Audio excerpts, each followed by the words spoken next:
Jelang Ramadan, harga cabai rawit di Pasar Tual turun Rp80.000 per kilo. Menjelang bulan suci Ramadan, harga sejumlah bahan pokok di Pasar Maren Kota Tual mengalami kenaikan tipis. Pada Jumat 21 Februari 2025, harga cabai rawit dijual Rp80.000 per kilo.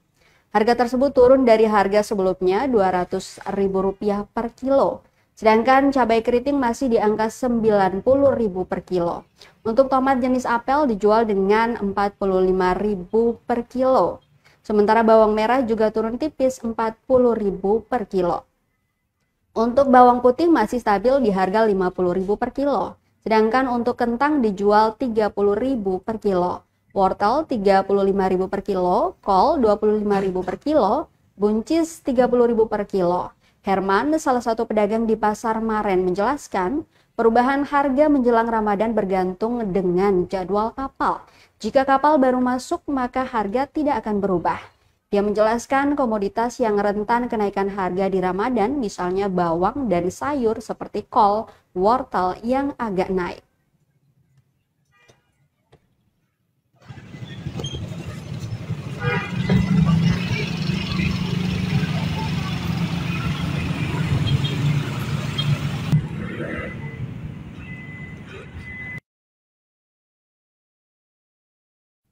Download Tribun X sekarang, menghadirkan lokal menjadi Indonesia.